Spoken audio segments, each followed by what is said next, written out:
December 17th, 2015. A quiet morning walk near West Calder, just outside Edinburgh, became the opening scene of a grim mystery. A dog walker, straying from their usual route along a secluded path, stumbled across bones half buried in the frozen earth. At first, they thought it was an animal, a deer, perhaps, or a fox. But as police descended and the ground yielded its secrets, the truth was far more sinister. These were human remains, the final resting place of Martin Hamilton, a man whose name struck terror in Scotland's criminal underworld. Known as the Black Hill Butcher, his reign of cruelty ended here, in a shallow grave, leaving a legacy of fear and unanswered questions. Welcome to the Crime Decoder, where we unravel the darkest true crime stories. Tonight, we dive deep into the life, crimes, and mysterious death of Martin Hamilton, a predator who ruled through sadistic terror. From the gritty streets of Glasgow to the fractured underworld of Edinburgh, his empire was built on pain, not power. Who was this man? What drove his unrelenting cruelty? And did justice ever catch up with him? Join us as we decode one of Scotland's most chilling cases. It was a cold, grey morning in West Calder, a quiet town 15 miles west of Edinburgh. The narrow footpath, tucked between the B715 road and the Five Sisters Business Park, was rarely traveled a perfect hiding place. The dog walker, out for their daily routine, expected nothing unusual. But when their dog began sniffing at a patch of disturbed earth, they saw bones protruding from the soil. Thinking it was an animal, they called police. Within hours, the area was sealed, and forensic teams were at work, unearthing a grim truth. These were human remains, buried without clothes or belongings, left to decay in a shallow grave. The remains had been there for months, hidden in a spot so remote it seemed chosen for its isolation. Forensic analysis revealed a brutal story: blunt force trauma to the ribs, likely from a heavy weapon, sharp force wounds to the torso, suggesting a blade, and a single bullet to the head, fired at close range. This was no accident. It was an execution, methodical and deliberate. DNA testing confirmed the identity. Martin Hamilton, a notorious figure missing since April 2015. Known as the Black Hill Butcher, his death was officially labeled unexplained. But investigators suspected a targeted hit. Someone had wanted Hamilton gone, and they'd gone to great lengths to ensure it, according to a retired Lothian and Borders police officer and former detective. The burial site was too clean: no wallet, no phone, no fibers, just a body and a message. Whoever did this wasn't an amateur. They wanted Hamilton erased. Martin Hamilton was born in 1967 in Glasgow's Maryhill, a neighborhood steeped in hardship and crime. Just steps from Cranston Hill Police Station, he grew up thumbing his nose at authority. By age 15, he was known to local police for petty theft and vandalism, but his violence soon escalated. In 1984, at 17, he was convicted of assault with intent to cause serious injury, a savage attack that left his victim with a fractured jaw and broken ribs. At 5'5" and overweight, Hamilton wasn't physically imposing, but his fast-talking, unpredictable nature made him a force to be reckoned with. Schoolmates avoided his gaze. Strangers sensed danger in his presence. Hamilton was a lone wolf, rejecting the gangs and hierarchies that defined Glasgow's underworld. His power came from cruelty, not connections. He targeted the vulnerable. Drug addicts desperate for a fix, debtors drowning in loans, anyone too weak to resist.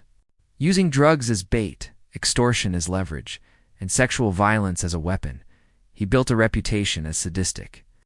By the early 1990s, he'd survived 2 assassination attempts shootings outside his Maryhill home in 1990 and 1991. Linked to rivals he'd crossed, the tabloids seized on his infamy, branding him Scotland's most hated man, a title he wore like a badge. In 1992, Hamilton's recklessness caught up with him. A botched armed robbery at a Glasgow building society where he stormed in with a sawn-off shotgun, only to flee when the alarm sounded, landed him a 5-year sentence. But even prison couldn't contain his influence. Witnesses recanted, evidence went missing, and Hamilton's ability to silence through fear kept him elusive.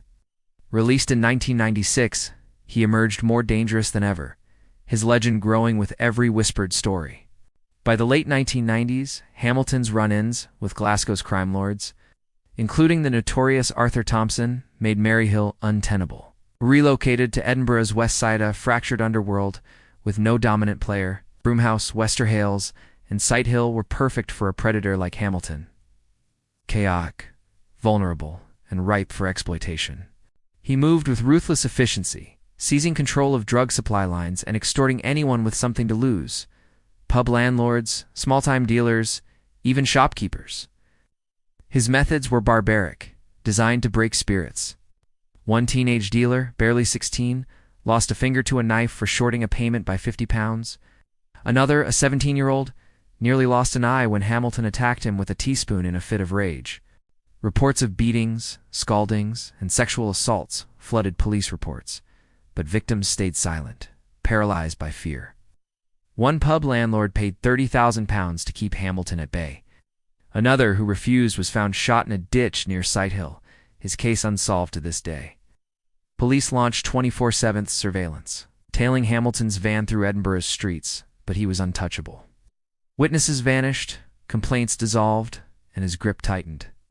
According to a former Edinburgh pub landlord, John, he'd walk in, and the whole pub froze. You could hear a pin drop. You paid him. Or you lost everything: your business, your family, your life. I saw what happened to those who didn't pay. In less than a year, Hamilton turned Edinburgh's scattered criminal turf into a personal empire. He didn't need a gang or a plan, just unrelenting, sadistic terror. His name became a warning whispered in pubs and alleys. Cross the Blackhill Butcher, and you'd pay in blood. In 2000, a single act of courage cracked Hamilton's empire. Teenage couple, after enduring a 10-hour ordeal in a Glasgow flat, defied their fear and spoke out. Their story was horrific. Beatings with a leather belt until their skins split, stabbings with a kitchen knife that left scars, and boiling water poured over them in a bathtub as Hamilton laughed. Protected by one of Scotland's strictest witness protection regimes, they were given new identities and relocated far from Glasgow. To shield them from Hamilton's reach, the trial was moved to Inverness. 200 miles away and held in near total secrecy, no media, no public gallery. Their testimony opened the floodgates. Other victims came forward: addicts, dealers, landlords, even former associates. Their stories were chillingly consistent. Scars in identical places, threats repeated verbatim across years and cities. One man described being tortured with pliers, his fingers crushed until he begged for mercy. Another was set on fire, his clothes burning as Hamilton watched. A third spoke of being sodomized at knife point, too terrified to report it until the trial. The 6-week trial at the High Court in Inverness laid bare Hamilton's methodical cruelty, painting a portrait of a man who thrived on pain. In November 2000, Hamilton was convicted on 11 charges: drug dealing, abduction, assault, torture, and more. Lord Kingarth, the presiding judge, sentenced him to life with a minimum of 9 years, calling him a man who took sadistic pleasure in the infliction of pain and the inspiration of real terror. But some charges, particularly sexual offenses, didn't stick due to lack of corroborating evidence or witnesses, too afraid to testify fully. For many victims, justice felt incomplete, a wound that refused to heal.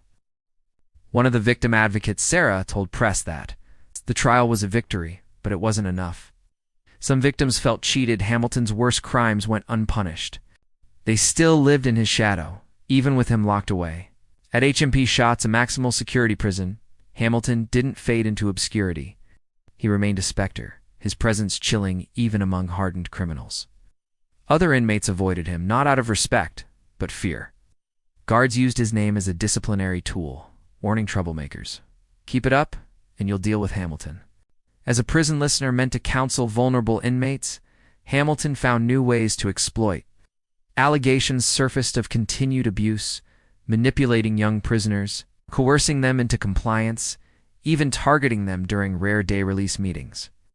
One survivor reported rapes in prison and during a coerced meeting in 2012, but fear of retaliation kept most silent. Hamilton's ability to control from a cell was chilling. He didn't need weapons or freedom, just his reputation. Guards noted his eerie calm, his ability to unnerve without raising a fist. Yet, his time behind bars was finite. In 2014, after serving 14 years, he was released on license, stepping back into a world that hadn't forgotten his name. Released on license in September 2014, Hamilton didn't stay quiet. Settling in Blackburn and Hartle, small towns near West Calder, he slipped back into the underworld with ease. He resumed managing drug debts, collecting from dealers and addicts with the same ruthless efficiency. Rumors swirled that he'd crossed a dangerous line, stealing £40,000 from a Liverpool drug crew after a dealer's motorbike crash left a shipment vulnerable. Cash, police believed, was meant to fund a new criminal operation, Hamilton's attempt to reclaim his throne. But his comeback was cut short. In April 2015, he vanished, missing a court appearance for breaching his license conditions. 8 months later, on December 17, 2015, his remains were found in that shallow grave near West Calder. The execution-style wounds, blunt force, stab marks, and a bullet to the head pointed to a professional hit. Police zeroed in on James Farrell, a 53-year-old with ties to the drug trade, living just 2 miles from the burial site. Farrell, known in Edinburgh's underworld for moving cocaine and heroin, had both motive and opportunity. Charged with murder and drug offenses in 2016, he seemed the key to solving the case. But in 2017, before the trial could begin, Farrell died of cancer, taking any answers with him. The case remains unresolved, a cold file in a police archive. Hamilton's funeral was a stark contrast to the fear he once wielded. Attended by a handful of family members, it drew no mourners from his criminal past. The Black Hill Butcher, once a name that silenced rooms, was laid to rest in near anonymity. But the questions lingered. Who killed him? Was it revenge for decades of terror, or a preemptive strike to stop his return? Martin Hamilton, the Black Hill Butcher, lived a life defined by cruelty and died a death cloaked in mystery. His killer was never convicted, leaving a void where justice should have stood. Was his death a reckoning for decades of terror, or just another violent chapter in Scotland's underworld? What do you think of this unresolved case? Was justice served in that shallow grave, or did it slip away forever? Share your thoughts in the comments below, and subscribe to the Crime Decoder for more gripping stories from the world's darkest corners. Another case is waiting to be decoded.